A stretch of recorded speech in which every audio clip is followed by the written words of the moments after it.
پاک کلام سے پڑھیں گے زبور 55۔ اس آدمی کی دعا جس کے دوست نے اسے دھوکہ دیا۔ میر مغنی کے لیے تاردار سازوں کے ساتھ داؤد کا مشکیل۔ اے خدا، میری دعا پر کان لگا اور میری منت سے منہ نہ پھیر۔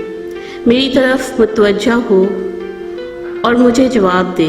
میں غم سے بے قرار ہو کر کراہتا ہوں، دشمن کے آواز سے اور شریر کے ظلم کے باعث، کیونکہ وہ مجھ پر بدی لادتے اور قہر میں مجھے ستاتے ہیں۔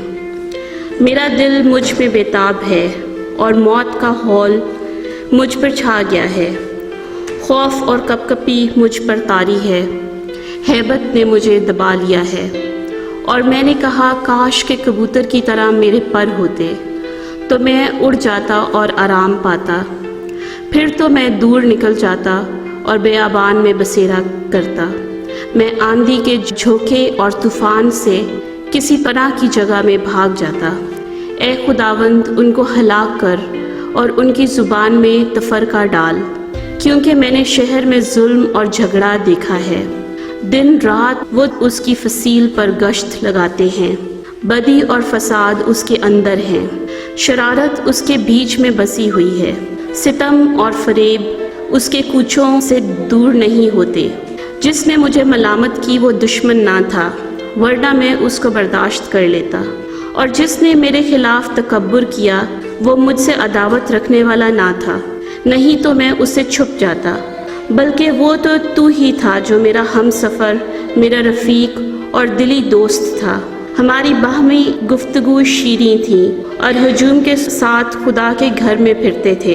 ان کو موت اچانک آ دبائے، وہ جیتے جی پاتال میں اتر جائیں، کیونکہ شرارت ان کے مسکنوں میں اور ان کے اندر ہے۔ پر میں تو خدا کو پکاروں گا اور خداوند مجھے بچا لے گا۔ صبح و شام اور دوپہر کو میں فریاد کروں گا اور کراہتا رہوں گا، اور وہ میری آواز سن لے گا۔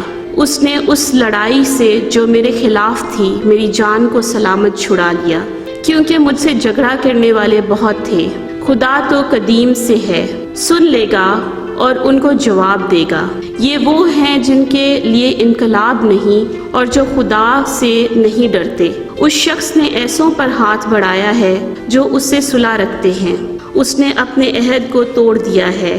اس کا منہ مکھن کی مانند چکنا تھا، پر اس کے دل میں جنگ تھی۔ اس کی باتیں تیل سے زیادہ ملائم پر ننگی تلواریں تھیں۔ اپنا بوجھ خداوند پر ڈال دے، وہ تجھے سنبھالے گا۔ وہ صادق کو کبھی جنبش نہ کھانے دے گا۔